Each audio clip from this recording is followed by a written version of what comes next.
Hi guys, Athena's here and I'm here with Miss Tiffany Benson, extraordinaire desert gardener, and we both live in the desert, not far from each other.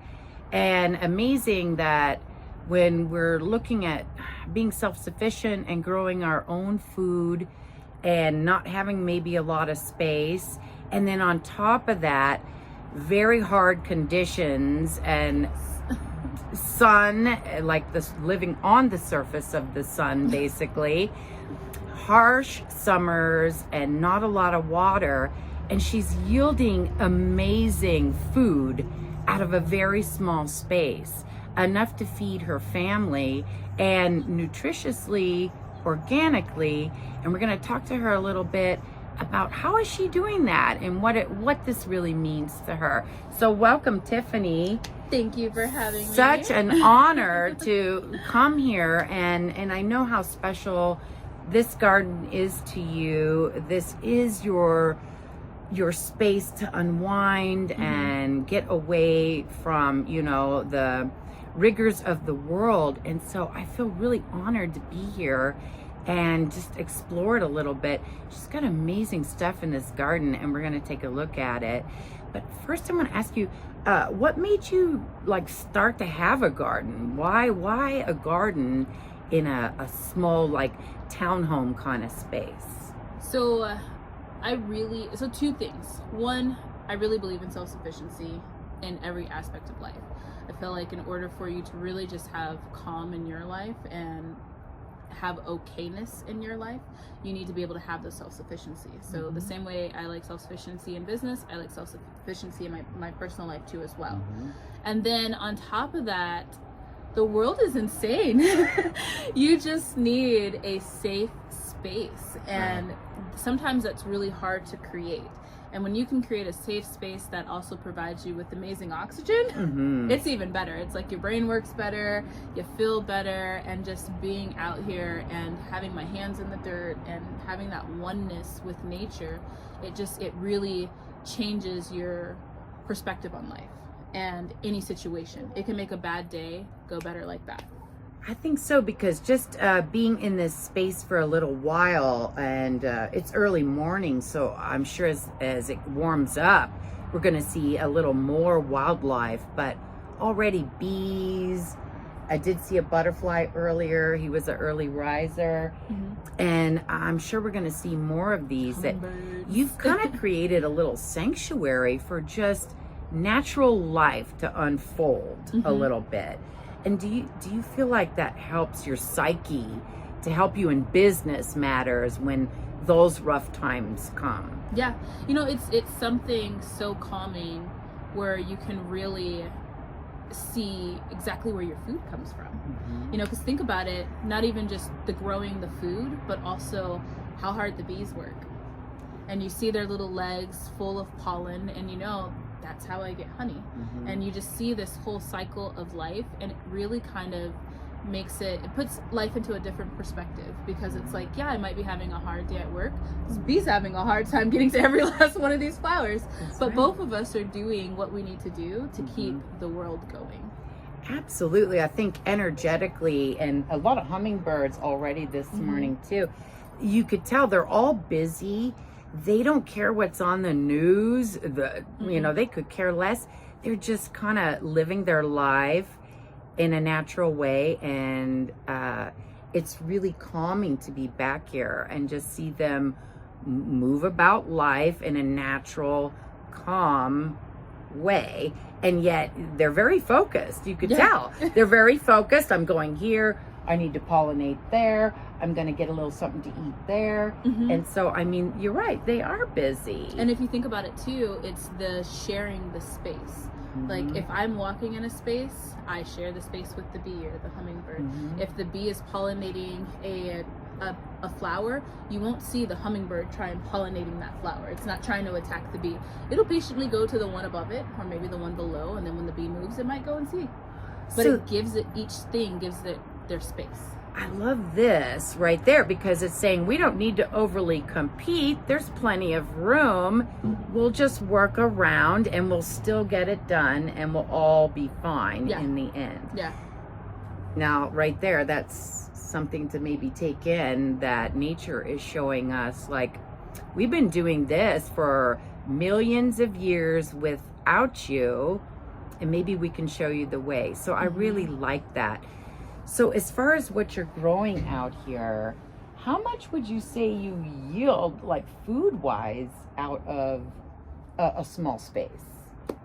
A lot. You know, and it's insane. When I actually started weighing things last year on my channel, I was like, I'm gonna weigh some things and see what it's like, and I got over 20 pounds of cherry tomatoes. Wow. Like off of one plant. And it's just the amounts of things you can actually grow when you just let nature be, like not intervening, not trying to do a bunch of things, but just let the plant grow, just let bees pollinate it, don't try and do extra stuff to it, and you'll yield a lot. Like I have lettuce plants for days that you can have a salad every day if you want. Armenian cucumbers, we had over 25 Armenian cucumbers. Oh my gosh, I saw your photos. These cucumbers. What do you do with that many cucumbers? Yeah. I was like tossing them over the fence to my neighbor, like, hey, want a cucumber? And sharing is like, you know, that's a good deal to be able to share when you have that kind of abundance. Do you do some canning or preserving of food? Yeah, I will do canning, drying, and then freezing too as well. So the tomatoes we freeze, all of the herbs we let grow out, we chop, let them grow out, we chop, and then that's all of our seasonings for the year. And then canning, I learned to can really last year, and being able to do like the tomatoes and just some potatoes, other things like that. Learned to can it, and it's nice because it keeps me out of the grocery store, which saves a ton of money because it's like, this is my grocery store. Absolutely. But the beautiful thing about Arizona is that we can garden all year long. So it really is just kind of like having a live grocery store all year long. Like you just eat in season, and that pretty much takes it, a lot of the preserving that's needed out, because our food here in the desert is preserved in the ground.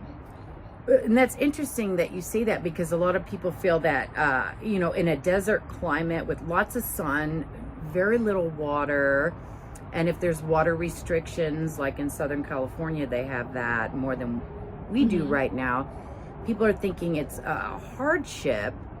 And you're kind of saying that sun is a total gift for year-round yielding of food in my garden. Yeah, there's always enough sun to grow stuff. And you have to really have your garden on the cycle of Arizona. And you know, we may not have a lot of rain, but we have monsoons that can really suck in that water to the dirt if you have enough organic material in the dirt in order to hold it. That's it. So you have to kind of learn to work with, when you're given this gift of water, how do I hold it in? And so I'm also wondering, you know, as the winter here comes, we get a little bit of frost kind of stuff that happens. How do you change what you're doing for winter in the desert? Just throw a little blanket over it. Really? Yeah. We cuddle up in a blanket. Tomatoes do too. And in the morning, they're like, take it off, it's hot. Got it. So overnight. So yeah, you kind of tuck them in like tuck them in, little blanket. So it's like a baby. Give it a little blanket and it's perfectly happy. Amazing. So what are you most proud of right now that you have going on? My loofah. It's giant. This loofah, oh my gosh. These loofahs are, and we're gonna maybe do some shots of that, some stills or something, because I had no idea you could grow your own sponges. And these are huge. These are huge when you see them, and you're like, I'm gonna replace my kitchen sponges, and you really are like, I want to be at that store as little as possible. Yes. Yes.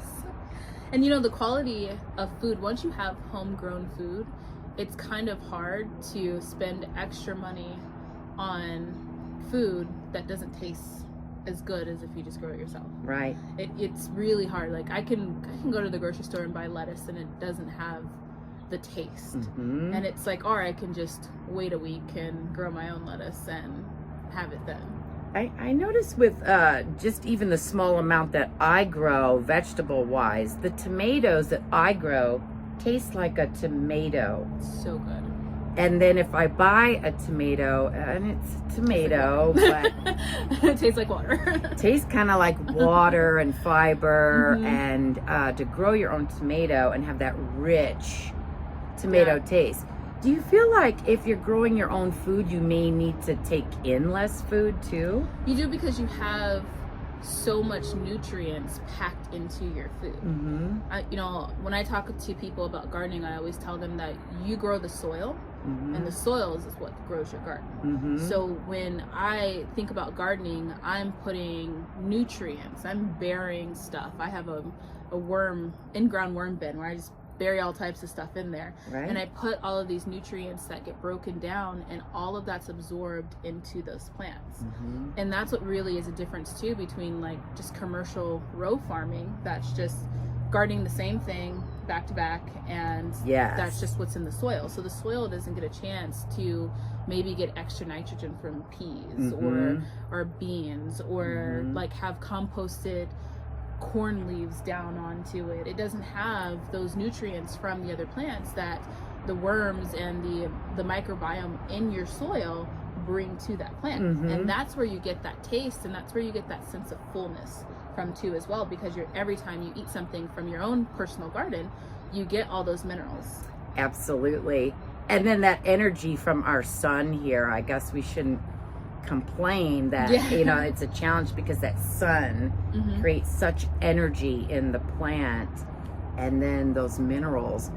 So I feel like if we can just even manage a small garden or in pots, we might be really able to supplement our food for our family in a way that we've kind of gotten away from over the decades into convenience.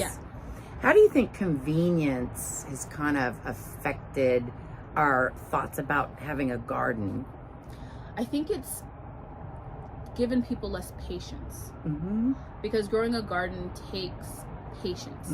You have to wait for something to grow. You have to wait for something to fruit.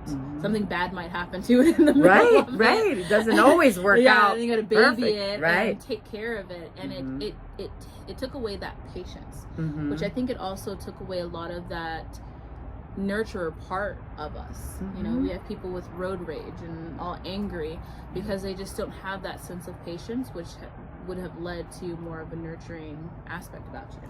So our humanity is directly, and being a nurturing soul is directly connected to the land, the food, how we feed ourselves, energize ourselves. So would you say this is slightly spiritual for you? Oh yeah.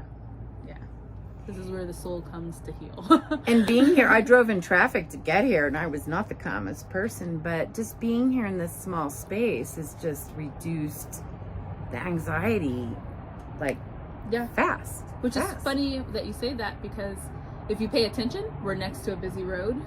Middle of traffic. We're in a city. If you want to tune into that. And it's so easy just to be back here and not even notice it. For sure.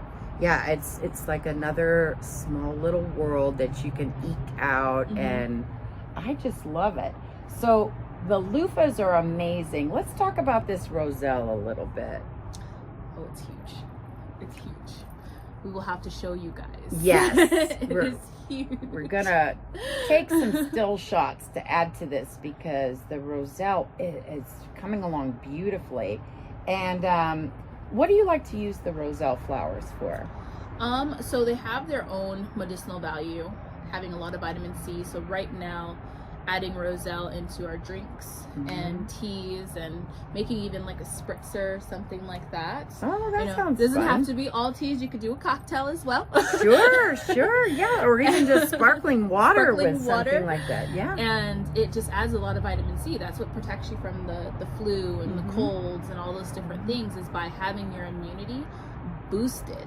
And roselle is a great way to do that. And then on top of that, it hides the flavor of a lot of other things that you should be drinking, but they taste gross. Right? So like little medicinal teas and stuff, this gives it a little sweetness to that. So and I'm glad you mentioned our immune system, you know, because that's like very much in the forefront for all of us right now. Do you feel like growing your own food has raised your immunity? Yeah, I mean, when me and my husband got married, it'll be 6 years on Sunday.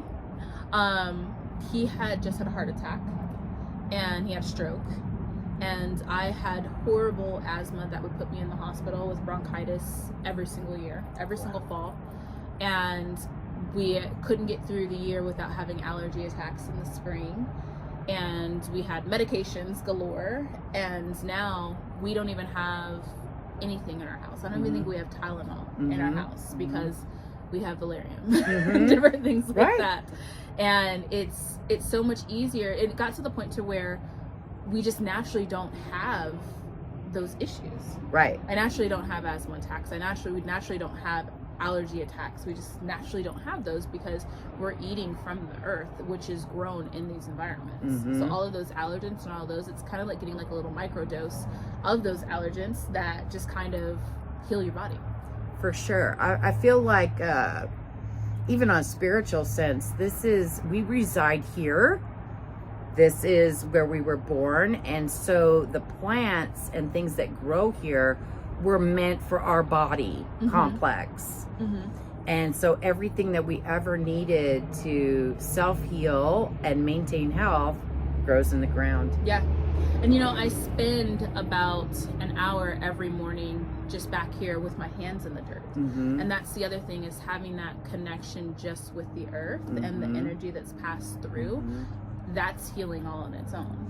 You said something about some dirt under your nails, and I love that saying because my grandparents were all about that. A little dirt under your nails is good for you. And I have to agree. I mean, do you feel like that little bit of dirt under your nails keeps it real for you? Because I know that you do a lot of stuff in the fashion industry and stuff. Do you feel like a little bit of dirt under the nails? It keeps you real. Keeps you real. Keeps you real. Keeps you a human being. Well, this is such a pleasure, and you know, we'll have some photos up for some specific things, but this is not a huge space, and she's done amazing stuff by layering and just stacking things, and I mean, we'll go ahead and produce some video there for you so you could just kind of see the layout. But I think with all that, you could lay things out perfectly. But if you're not wanting to come out and just enjoy it a little bit, do you think you would have the same effect? No, you know, because you really get to see how things work with each other. It's such like a harmonious experience. Beautiful. Because, you know, if when we look at the loofah is growing across the bees and across the tomatoes, but each of them are finding the light. Right. Oh my God. Well said. We're going to leave it right there. So check out my friend's channel, Tiffany Benson. Where can they find you? It is YouTube, Team Benson's Desert Garden. So check it out, you guys, because not a lot of space, not the most hospitable climate. We do have sun working for us, but it gets very, very hot here. And she's just got beautiful stuff going on here. So I'm glad I was able to share this with you. And I love you guys, and I will see you next time. Bye.